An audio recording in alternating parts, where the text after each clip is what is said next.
Hello friends, my name is Chloe and welcome to Storytime with the Met.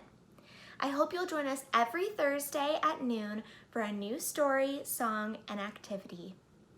Before we get started with today's story, why don't you find a comfy place to sit? I'm sitting on my couch, but you can sit on the floor or in a chair or on your bed, wherever you feel most comfortable, and we'll get started by singing our Storytime song.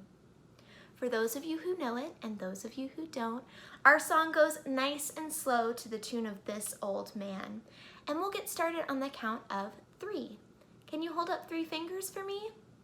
Ready? 1, 2, 3. Welcome friends, get ready, get set for story time with the Met, where we love to read and sing and look at works of art and picture books. We'll use our eyes to look and see. We'll use our ears to hear stories. Now we'll take a seat and give a shh. Let's begin with our first book. Yay! Round of applause, my friends. You did such a great job singing, as you always do. This week's book is called Benny's True Colors. It was written by Norene Paulson and illustrated by Anne Pashier. This is our friend Benny at the bottom, and he's surrounded by lots of beautiful butterflies. Can you count the butterflies with me? 1, 2, 3, 4, 5, 6.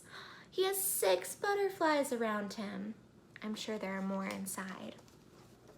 So let's get started with Benny's True Colors. Benny looks just like all the other little brown bats in the park. He has a brown furry body, winged webs, and pointed ears. Do you see Benny the Bat and all of his bat friends? But Benny isn't a bat. Bats sleep upside down in dark places, like we see here. Benny likes the warm sunshine better.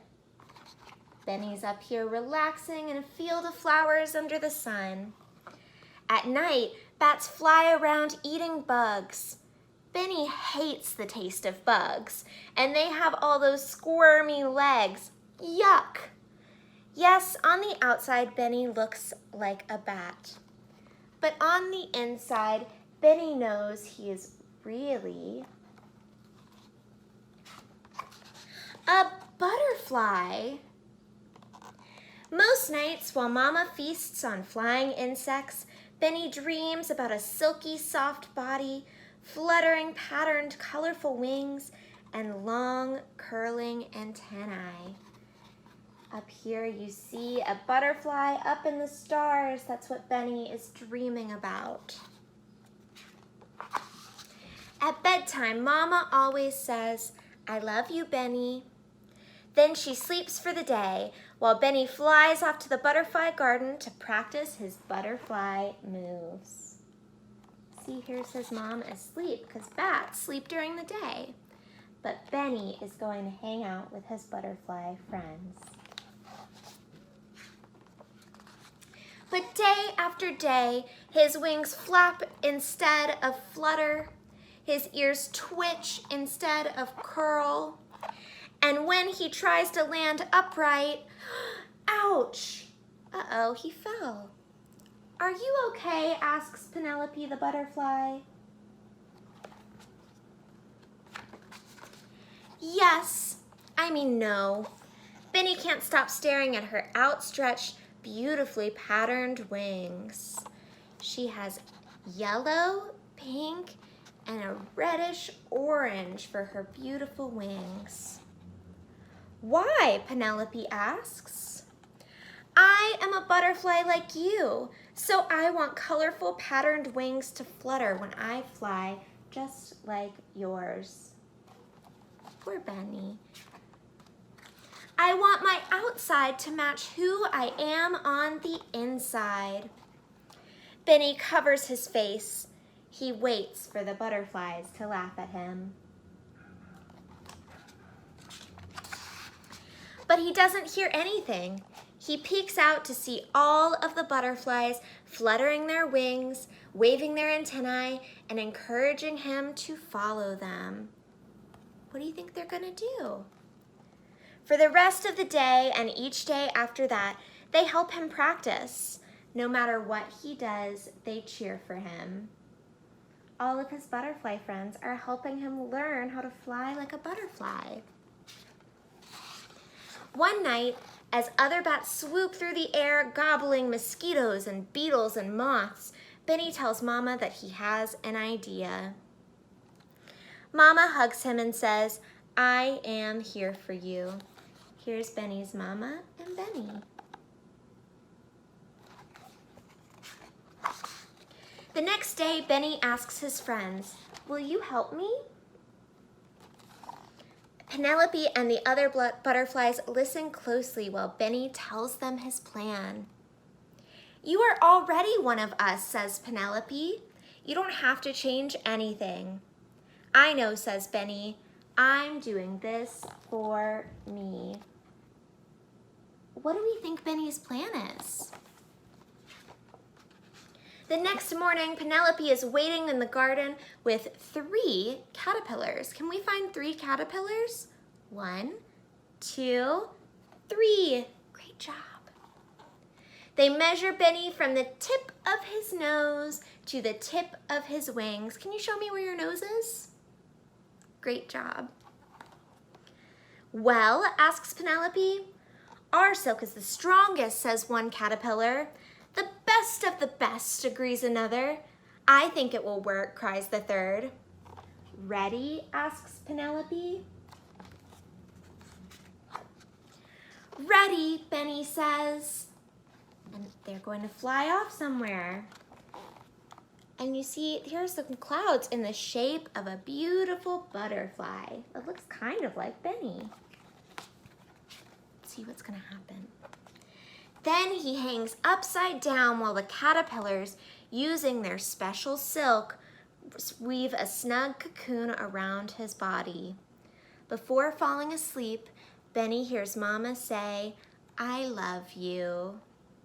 So Benny is wrapped in a caterpillar cocoon upside down. Caterpillars are wrapped in cocoons and then they sleep inside of them and emerge as a beautiful butterfly. Do we think that's gonna happen to our friend Benny?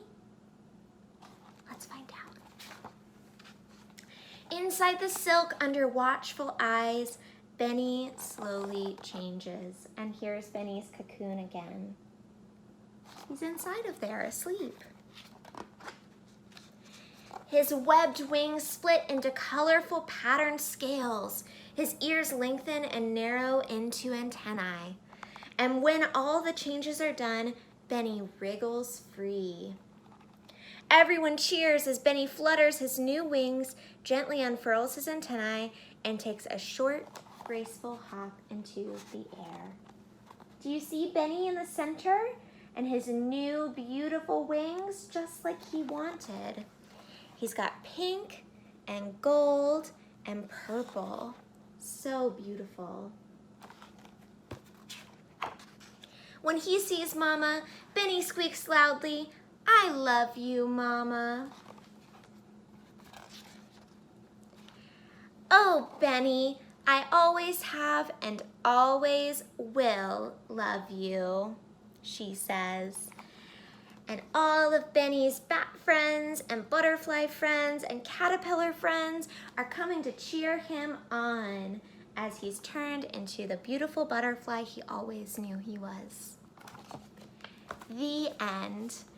Give yourselves a round of applause, friends. You did such a great job listening to that story and helping me read. I love butterflies, and I love that this story is all about embracing who you really are.